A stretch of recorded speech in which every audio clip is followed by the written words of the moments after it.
In the last class, we had seen what are the ways to find out fringe order and theta at any arbitrary point. What you need to keep in mind is all the optical techniques provide you whole field information. The whole field information, you can make certain general appreciation of the stress field or the displacement field from the way the fringes are arranged.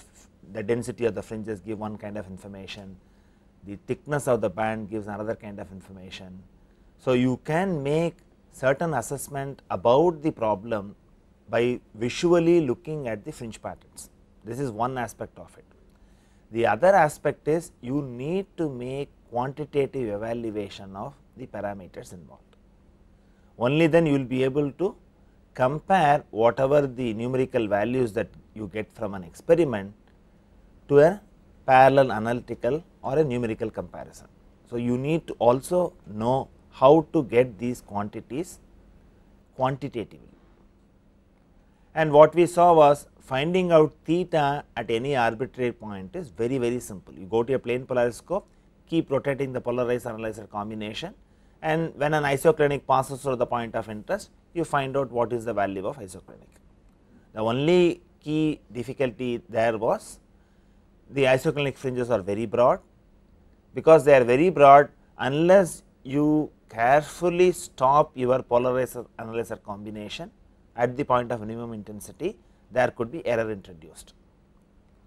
The moment you come to finding out fringe order n, a simple way is take a photograph and then process the data by collecting points along a particular line, and if your point of interest does not lie exactly on the fringe order, by plotting the graph you can get the fringe order. However, this is time consuming. So, we also need to have techniques which help you to find out the fringe order at the point of interest quickly. And what we said was these are all compensation techniques. Though your interest is to find out only the fringe order n, even to find out the fringe order n, the first step is to identify the isoclinic at the point of interest. This is a key point. Once you understand this, you can also appreciate what we do in digital photoelasticity later.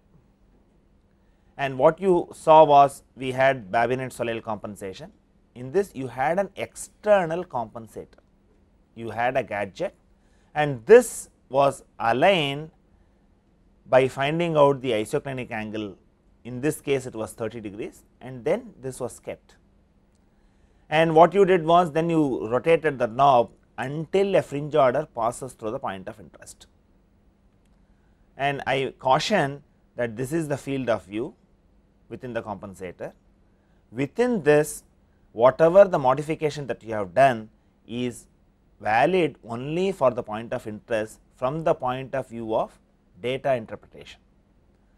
And I also said that you need to find out whether a higher fringe order comes and coincides with the point of interest, or a lower fringe order comes and coincides with the point of interest. In this case, it is a higher fringe order that has come and coincided with the point of interest, and the manufacturers give it in various ways. In this case, the manufacturer has given directly note down the counter reading, then he has also supplied you a graph, and based on the graph you can find out the fringe order at the point of interest. Then we moved on to what is known as Tardy's method of compensation.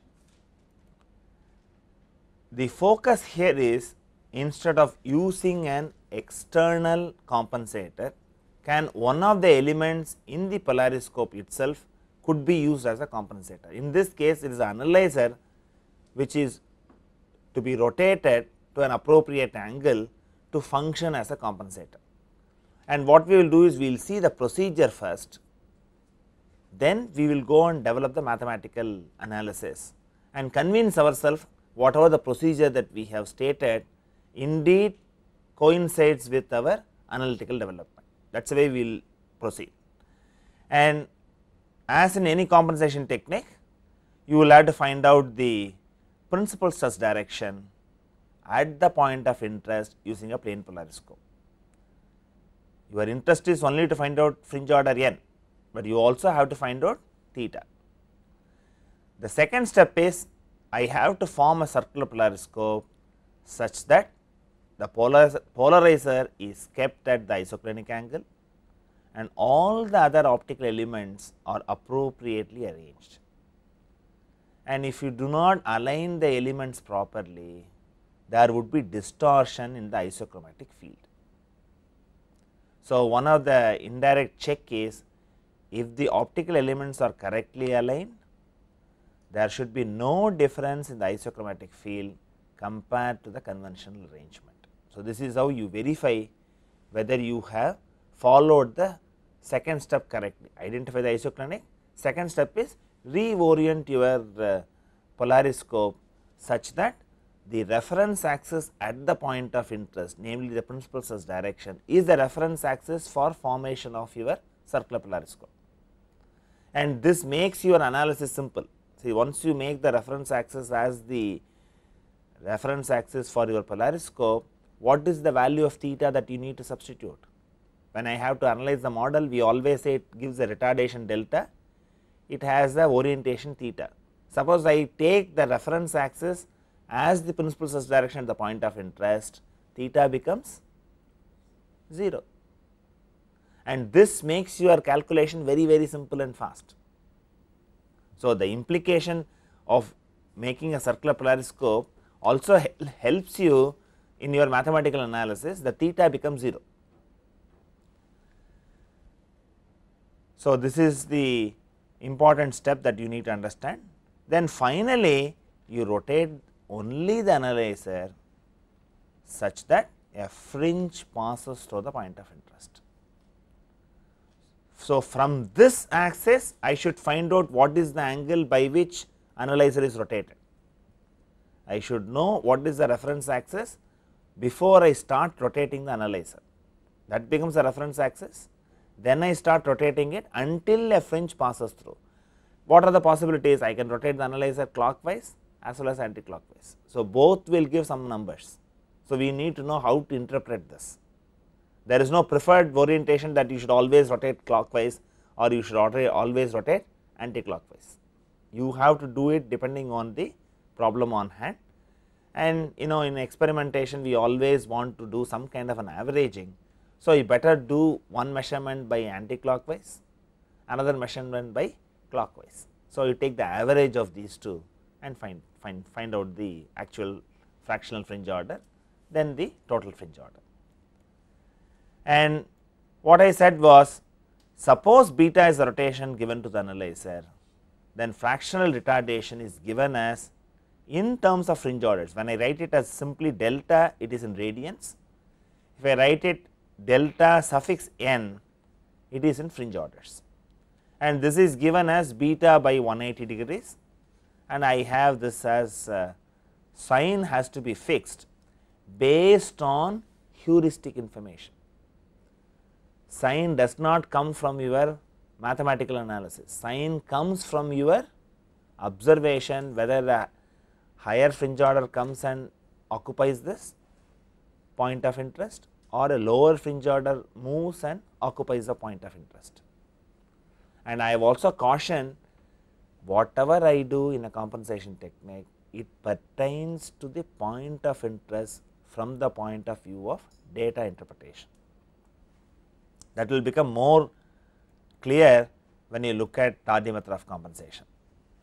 And what we are going to do is, rather than taking an arbitrary point, we will take a very convenient point for finding out the total fringe order. And what I have taken is, I have taken a disk under diametric compression. There is a particular reason behind it, because the next topic we are going to discuss is how to find out material stress fringe value f sigma, and I would use circular disk under diametric compression as the basic model to be used for finding out f sigma, and we will use Tardy method of compensation to find out the fringe order accurately.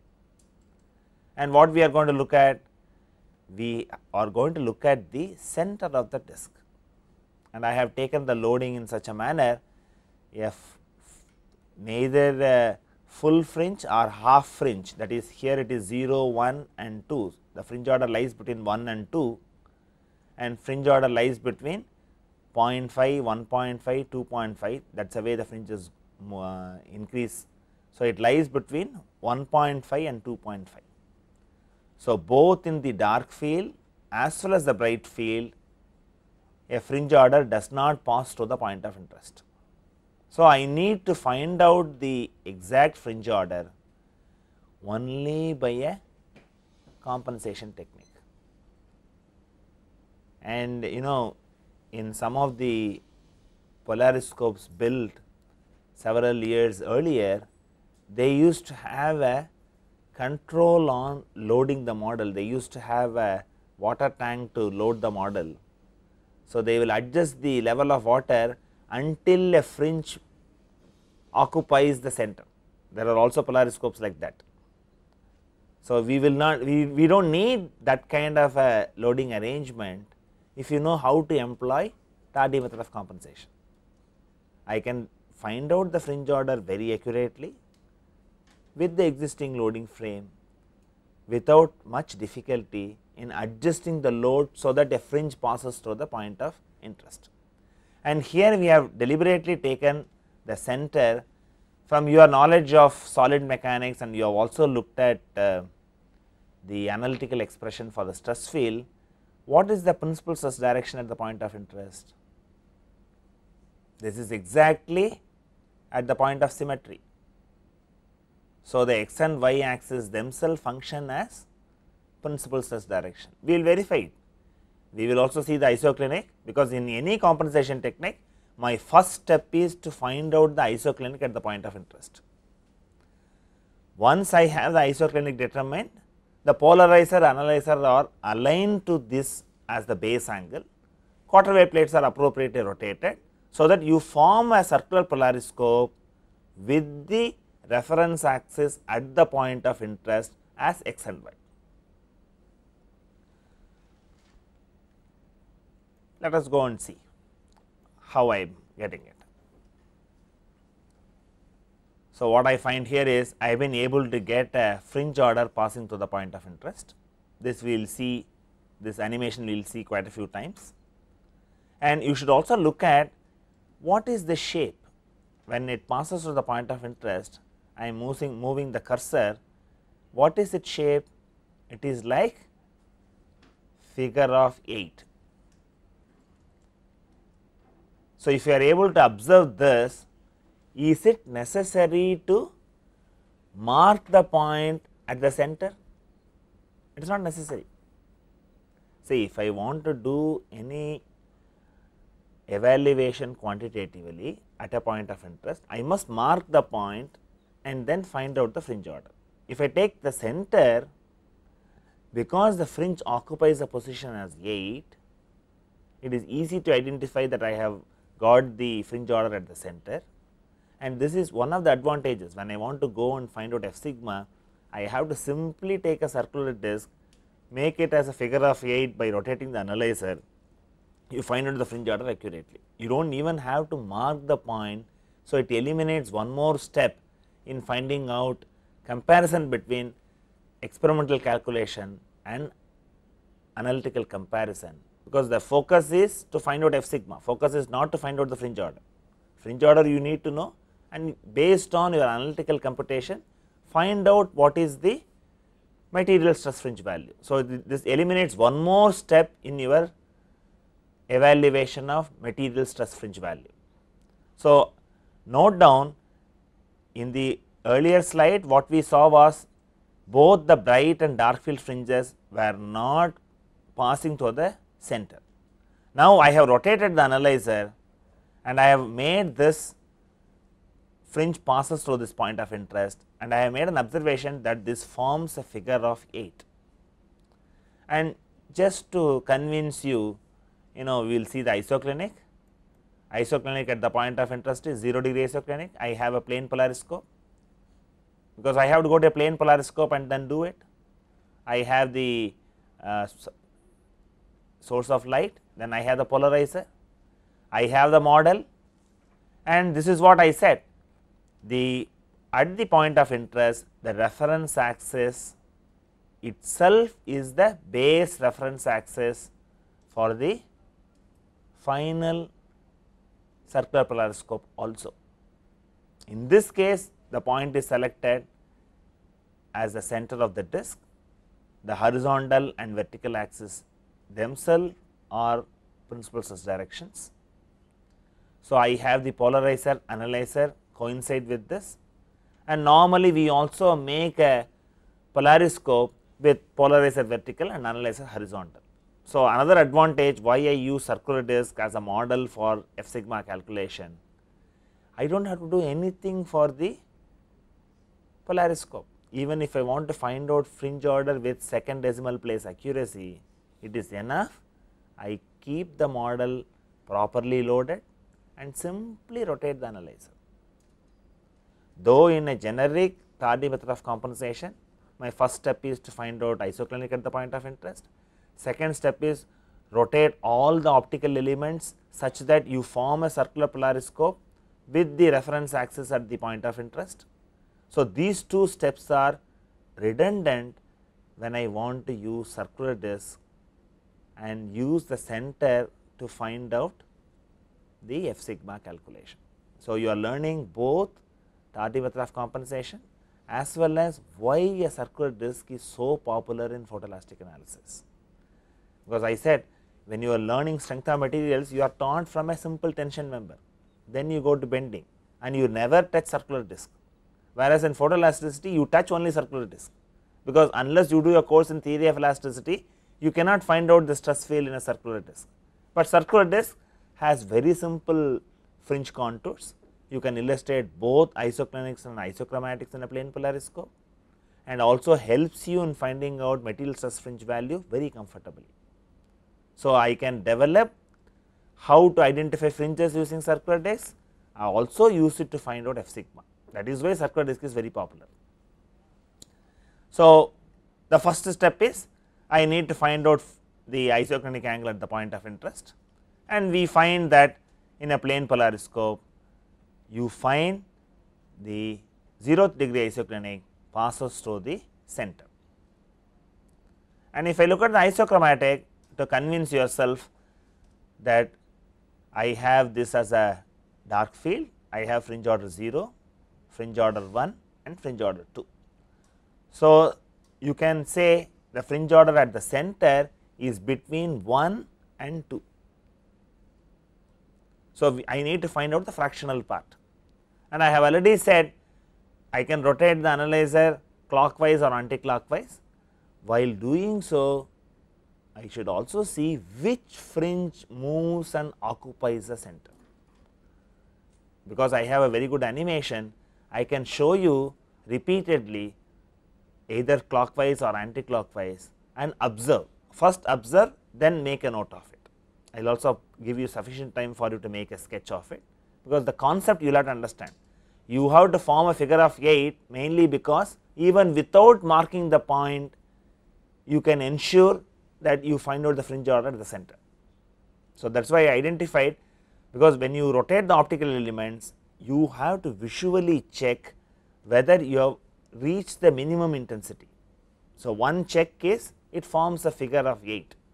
Even if you rotate the element slightly this way, that way, the figure of 8 will get disturbed. There is one indirect check. So, what we will do is we will rotate it in a clockwise direction. I rotate it in a clockwise direction, what happens? You may not have noted all aspects, it has formed the figure of 8. Now, look at, I will replay this, look at which fringe order has moved and occupied the position. Only now look at which fringe order has moved and occupied the position. So, what we find? What we find is the fringe order 2 has moved and occupied this position. So, I need to have this information for me to assign the sign. I need to note down two things. I need to find out by what angle I have rotated, I need to find out that angle. The second one is which fringe order has moved and occupied the position. And we have said the fringe order is nothing but, the fractional fringe order is nothing but beta by 180 degrees. So, now I have that information. So, what I have here is I have delta n equal to plus or minus beta by 180, and this angle is like 41.4 degrees. I could do this because my horizontal axis itself is a reference. See, in some other point in the disk, you may find some other angle will be the reference. So, you must start from that reference.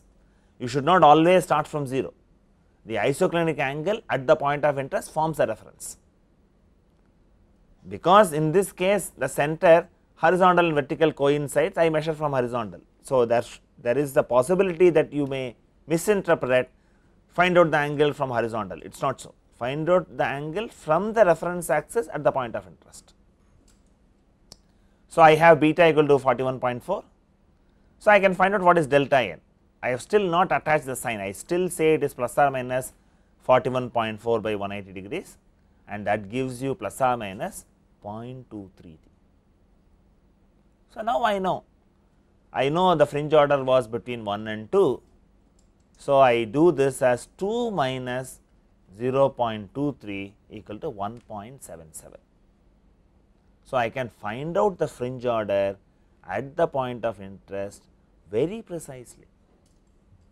It depends on your skill, because if you are using a human eye to stop your analyzer rotation, you need to see it without error of parallax and have sensitivity in stopping it at the point of minimum intensity. All that you have to take the precaution, and also note down the angle correctly. Then you attach the sign. Okay, let me ask a question. Suppose I rotate it in anti-clockwise direction, I will get some angle from that also.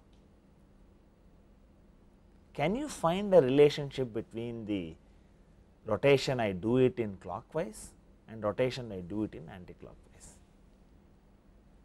Suppose I have beta 1 as a rotation in clockwise and beta 2 as the angle rotated in anti-clockwise. Can you anticipate what would be the final relation? Beta 1 plus beta 2 will be 180 degrees.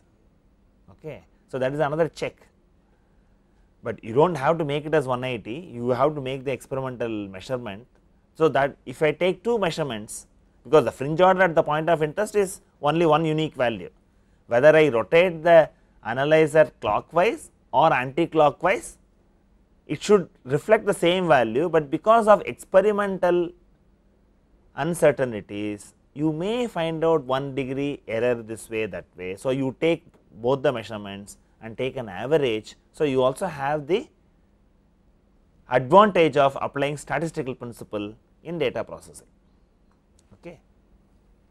So, let us look at now that I will rotate it by anti-clockwise. I rotate it anti-clockwise.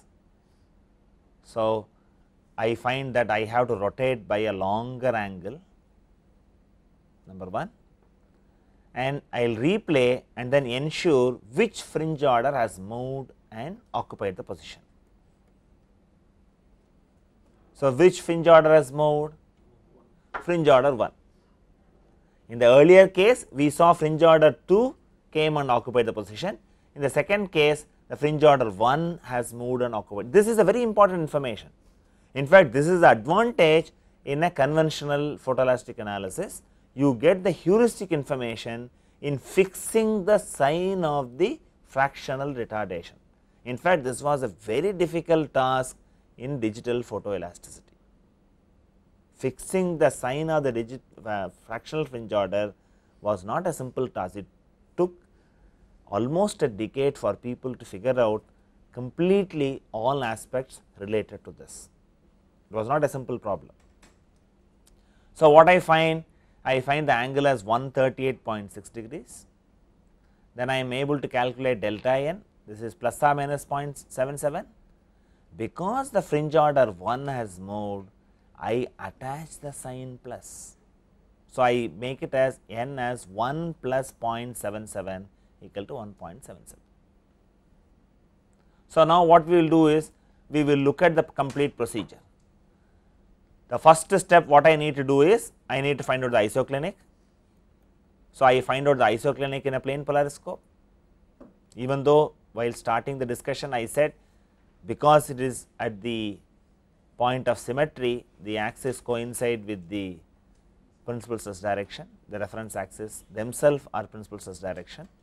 You also verify experimentally, wherein I put polarizer, analyzer, and I ensure that I have a 0 degree isoclinic passing through the point of interest. Then we have also seen that at the point of interest in the dark field no fringe actually passes through, and we get an information it is between 1 and 2, and I rotate the analyzer. I am able to directly rotate the analyzer. Why? Because the basic polariscope arrangement is with respect to the horizontal and vertical. I do not have to do the step of orienting the polariscope to the reference axis. The basic polariscope itself is oriented towards that. Now, when I rotate it clockwise, what happens? I am able to make the intensity transmitted at the point of interest as 0. This is another way of looking at it. I have a fringe with shape of 8. Other way of looking at is intensity passing through the point of interest is 0. Fine. I also see semblance of fringe pattern elsewhere. When I rotate the analyzer, I see the complete model. Can you attach any physical interpretation to those fringe branches? Because I see a fringe, you cannot assign any interpretation to those points in conventional photoelasticity. The interpretation is valid only at the point of interest where we have done the compensation. This was not very clear when we looked at Babinet-Soleil compensator, because the field of view itself was very small. Here the field of view is the complete model. You can see what happens when the analyzer is rotated arbitrarily. So, do not make a wrong understanding that you can interpret. I rotate the analyzer and find out what happens at every other point. It is valid only for the point of interest. So, what I have here is I find out what is the angle by which I have rotated, then I find out what is delta n, I finally attach the sign depending on which fringe order has moved and occupied. That is a key point, and we rotate it counterclockwise. I have a fringe order 1 and moving and occupying it. So, now we have fairly understood what is the way the fringe orders move and how analyzer helps in making the intensity at the point of interest 0, because we have always been looking, you have some intensity at the point of interest mainly because the model has not behaved like a full wave plate. So, for it to behave like a full wave plate, I need to add some retardation or subtract some retardation depending on which way I want to proceed. So, that whatever the additional retardation which I introduce is now done by the role of analyzer. It is very interesting, because I will also have a brief discussion what has been the philosophy of digital photoelasticity, how people utilize this aspect in devising various algorithms. So, now you have a fairly good idea on how to proceed from Jones calculus point of view, because when I want to go to the Jones calculus, I need to represent the retardation matrix at the point of interest, because the model behaves like a retarder, and that matrix becomes very simple because I take that as a reference axis. I simply make theta equal to 0. We have seen the procedure, now we have to validate, yes, that procedure was convenient to find out the fractional retardation. So, my interest in Jones calculus analysis is what? I need to establish a relationship between delta and beta. Beta is the angle of rotation by which I rotate the analyzer, I must establish a relationship between beta and delta, that is a focus. And mathematics also fortunately becomes simple. Essentially you are going to analyze a circular polariscope, and you know very well, when I go from plane polariscope to circular polariscope, the mathematics involved is quite lengthy. But if you have theta equal to 0, the retardation matrix is very simple, then multiplication becomes lot more simpler, and I would expect you to do that multiplication right in the class. Okay. So, we will also look at the Jones calculus representation. So, my interest is to find out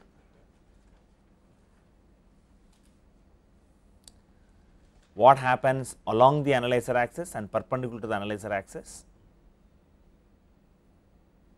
and I think we will see this one after another. I will replay the animation. So, what I am going to do is I want to find out this. So, I have what is the light that is coming out of the polarizer, then after the polarizer I have the first quarter wave plate, I have the model, I have the second quarter wave plate, then I have the analyzer. Here I also bring in the analyzer, and I also made one more statement. When a fringe passes through the point of interest, we are essentially saying intensity goes to 0. So, that is the condition I will use for me to establish a relationship between beta and delta. That is what I am going to do. See, in all our earlier calculation we stopped before the analyzer, because I said that when I keep the analyzer horizontal and vertical, I can analyze for a dark field and bright field. So, I let its advantageous to stop the calculations just before the analyzer, but here my interest is to find out a relationship between beta and delta. So, I go up to the analyzer, after the analyzer only I look at it. Now, I write the matrices for each of the optical elements, and you know very well what is the Jones matrix for the first quarter wave plate, very simple, and the model, because theta is 0, this matrix is very simple. I simply have cos delta by 2 minus I sin delta by 2, and these two terms go to 0, and I have cos delta by 2 plus I sin delta by 2. Now, you have the second quarter wave plate, and what is the difference between the first quarter wave plate and second quarter wave plate? I have not written 1 by root 2 here, because I will write it finally for both the quarter wave plates, product of 1 by root 2 as 1 by 2. So, now I will write the second quarter wave plate, that is nothing but 1 minus I 1, and I also put the rotation matrix for me to find out the component of light vector along the analyzer axis and perpendicular to the analyzer axis, and I know I have taken this as clockwise. So, I use this angle itself as a reference to write this. And what I am going to do here, I am going to multiply all the elements, find out the component of light, and what we are going to say is the light along the analyzer axis is 0. So, that is the condition I am going to enforce. So, now I want you to do the product of these matrices and try to get the expression. I will give you few minutes of time for you to do this.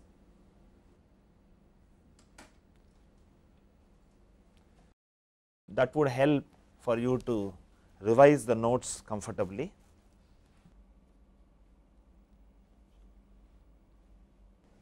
And I am sure the mathematics is fairly simple,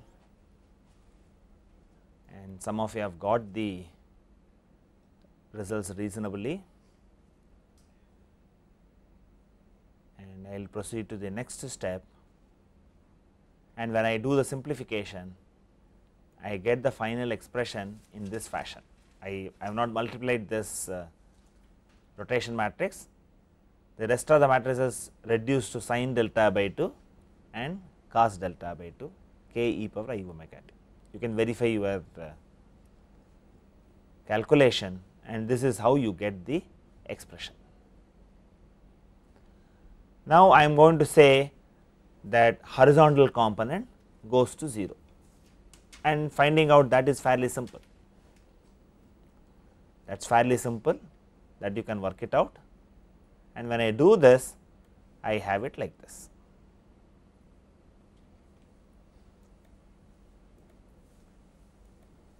So, what I have here is, for light extinction, the E minus beta component should be 0. This occurs when this identity is satisfied. I get this as cos beta sin delta by 2 equal to sin beta cos delta by 2. So, I get this as tan delta by 2 equal to tan beta. So, now I find the rotation of the analyzer is linked to the retardation, fractional retardation introduced at the point of interest. And though in all your expressions this can be in radians, when you physically measure, you measure beta in degrees, and I can express fractional fringe order simply as beta by 180. I can simply do this as beta by 180 degrees. What we have seen is, we get delta equal to 2 beta, and since beta is usually measured in degrees, which is very convenient, I get the fractional fringe order as beta by 180 degrees, and I do not attach the sign. The sign has to be attached based on whether a higher fringe order has moved to the point of interest or lower fringe order has moved to the point of interest, and this has made conventional analysis very simple. Conventional analysis became very simple because you have a way of finding out the sign of the fractional retardation. And let me also give a few ideas on digital photoelasticity here. See, if you look at, one of the focus in digital photoelasticity was, rather than finding out fringe order at an arbitrary point, they wanted to find out fringe order at every point in the model domain. There are two issues. One issue is, we have seen in a dark field arrangement, whether it is 0, 2 pi, 4 pi, 6 pi, you will not be able to find out any distinction on how to order the fringes. You will have fringes at these discrete location, whether it is 0, 1, 2, 3. So, this is one issue. Another issue is, between fringe order 1 and 2 or 0, 1, how to add the additional fractional fringe order. So, these were the two issues. They have to find out the fractional fringe order, and they will also have to find out how to resolve adding the integer part, because here all trigonometric relations, all inverse trigonometric relations are multi-valued. When you do inverse trigonometric calculations, you get multi-valued functions. Fixing up the integer part has always been difficult. This is called unwrapping, and this electrical engineers were doing it for a very long time. They were doing phase unwrapping. So, you need to borrow those concepts into photoelasticity and then do the unwrapping of the phase. The other issue was how to find out the fractional fringe order.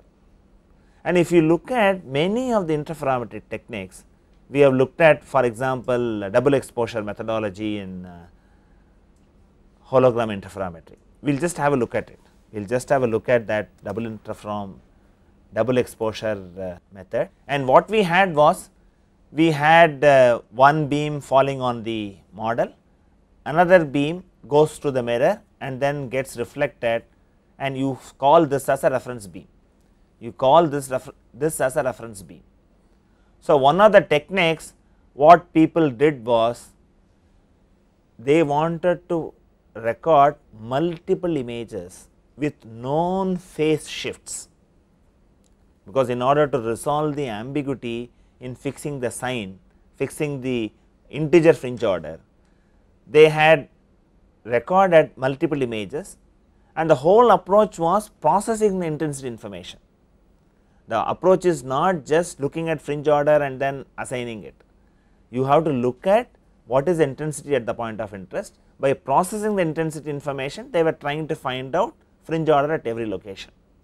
And in all those experiments you have only one phase, that is the phase difference because of deformation, and in order to get multiple images the usual procedure was move this mirror at known steps, and they also use piezoelectric actuators to do this. So, that means I will have one set of images with the reference beam and the actual model deformed, and then I repeat the same thing by changing the reference beam alone with known phase shifts. With this information and taking multiple images, people were able to fix the total fringe order in and also automate the procedure. And because I do this shift, they also call this as phase shifting techniques.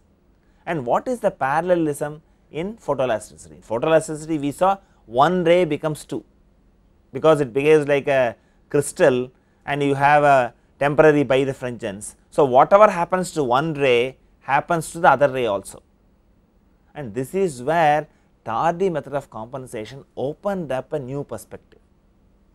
So, in other interferometric techniques they had external gadgets to introduce the shift in phase. In the case of photoelasticity, what I have is I have established by rotating the analyzer I am able to introduce a phase shift. See how a rotation of element is akin to giving a phase shift comes from understanding Tardy method of compensation. So, this photoelastician took it immediately, then they said I will not rotate only the analyzer, I will rotate other optical elements also, and many algorithms got developed. So, this is the basis behind it. Even if you want to go and understand digital photoelasticity, in digital photoelasticity people essentially process intensity information, and for them to get phase shifted images, the via media was rotating the optical elements appropriately, provided something equivalent to the phase shift, which was externally obtained in other interferometric techniques. So, understanding Tardy method of compensation will also help you to understand digital photoelasticity and also to verify digital photoelasticity, because you have algorithms to fix the fractional fringe order sign, because those algorithms are developed based on certain assumptions, certain approximations, certain conditions. Some of these may get violated in an actual experimentation, and when you compare it with Tardy method of compensation, if there is a variation, you could use this as an input and improve your algorithm to find out the fringe order precisely. Now, that is achieved. If you look at in the last 20 years, digital photoelasticity has now matured to find out total fringe order at every point in the domain, no problems. People have solved this, but the genesis has come from understanding Tardy method of compensation. And initially if you look at Professor Asundi, he has only found out, I have been saying, when I use Tardy method of compensation I find out the fringe order only at the point of interest. He came up with a digital photoelastic technique, he would find out the fringe order on all the points lying in that isoclinic. See, when you are looking at the isoclinic at the point of interest rather than only at the point of interest, when you rotated the optical elements, he extended. The first method was to find out the fractional fringe order at all points lying in the same isoclinic. So, from one point they have gone to multiple points, now they have gone to the complete domain. So, for all that Tardy method of compensation is useful. This gives an indication that rotation of an optical element is akin to introducing a phase shift, that we have proved, because we have now proved there is a relationship between delta and 2 beta, and we have been able to convincingly show by Jones calculus analysis what we have been suggesting as a procedure is indeed correct. And the key point here is how to find out the sign. For finding out the sign in conventional photoelasticity, you have the luxury of looking at the fringe pattern and seeing whether higher fringe order moves and occupies or lower fringe order moves and occupies, but in digital photoelasticity you record only intensity information, and this also shows they had flexibility in finding out which optical arrangement is suitable, because I said in a conventional photoelasticity you use circular polariscope bright field and dark field, plane polariscope dark field, and there even the association of whether the real fast and slow axis of the quarter wave plate is considered, even that was not critical. As long as quarter wave plates are kept crossed, your job of conventional photoelasticity is done. But once you come to digital photoelasticity, all these issues have to be looked at very closely, and in fact if time permits I will also give one lecture on what is the bird's eye view of what digital photoelasticity is, and you have some advantage by understanding Tardy method of compensation in that light. And it can also verify your digital photoelastic algorithm, because if I want to find out the fractional fringe order and then if I find out from my conventional approach, that should match with the digital algorithm. Now, having determined the fringe order, what is the next step? The very important step for me to do the photoelastic analysis is I need to have calibration of photoelastic model materials. Why I have to do that? Because I use only polymers, and when I use polymers, the stress fringe values vary with time and also from batch to batch. They do not remain same. So, I need to find out at the time of experiment what is the material stress fringe value for the model material that I have selected. So, you need to calibrate each sheet or casting at the time of the test. And what is the thumb rule? When I have to do this, my focus is on finding out f sigma. So, I need to do it on a model for which closed form stress field solution is known, because I should conduct the experiment as accurately as possible, so that I follow all the restrictions on loading and I find out what is the fringe order at the point of interest. I use this information to compare it with my analytical solution and find out the material stress fringe value, and mind you, the material stress fringe value has to be evaluated with sufficient accuracy. If you do not follow this step carefully, then comparison of any one of your quantitative information from a photoelastic analysis to the numerical or analytical approach would be erroneous. So, it is a very crucial step. When it is a very crucial step, I should perform a very careful experiment to find out f sigma, and for me to do that, what is preferred? Circular disc and a diametral compression is preferred for calibration. It is only said it is preferred, you can also do it by other methods, but this gives the least amount of error. And when you look at this, we will find out only one data point by a conventional approach. Later on, because I use a whole field methodology, I will also extend, I will collect as much data as possible from the field and find out what is the f sigma value. And that also opens up how people started employing computers in experimental mechanics. You will have a bird's eye view of that, because experimentalists wanted to get information quickly and they would be comfortable if I process one data point. In fact, in fracture mechanics, Irwin was very intelligent to identify one data point to find out k and sigma naught x. So, in experimental mechanics, if you look at, you have on one hand finding out the data from the field by sophisticated statistical methods, on the other extreme people also find out by using only one data point or few data points for you to quickly assess what is happening. You need to have both, you need to have quick solution as well as an elaborate methodology, and in this case we will look at both the quick solution as well as the elaborate methodology.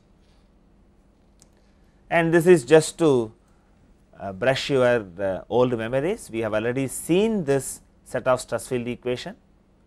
So, what you could do is, I have sigma x, sigma y and tau x y expressions are given, where you have h is the thickness of the model, p is the diametral load applied, and once I have the expression for sigma x, sigma y and tau x y, it is possible for you to find out sigma 1 minus sigma 2. In photoelasticity we use only sigma 1 minus sigma 2.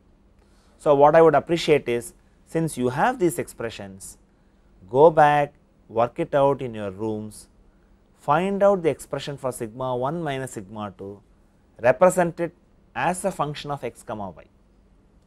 Then later on we will do it for what happens at the center, and we will also use it for whole field determination for various values of x comma y. So, the home exercise is to find out what is the principal stress difference for a circular disc under diametral compression analytically. So, in this class what we had looked at was, we started with water compensation techniques, we looked at briefly Babinette-Soleil compensation, then we looked at elaborately what is Tardy method of compensation, what are the steps involved, then we said these steps involved need to be verified by analytical development. We did the analysis by Jones calculus and established a relationship between rotation of the analyzer to the fractional retardation introduced, and I pointed out Tardy method of compensation as indirectly helped development of digital photoelasticity, because people found akin to shifting a phase which is done external means in other interferometric techniques could be done in digital photoelasticity by appropriately rotating the optical element, and people developed many different algorithms. And towards again we saw that we need to find out the material stress fringe value, because if I want to do any quantitative analysis, I need to know the fringe order at the point of interest as well as material stress fringe value, and we have looked at how to find out fringe order at any arbitrary point, and we will also look at how to find out the material stress fringe value, and I cautioned that this has to be determined with sufficient accuracy. All these details we would see in the next class.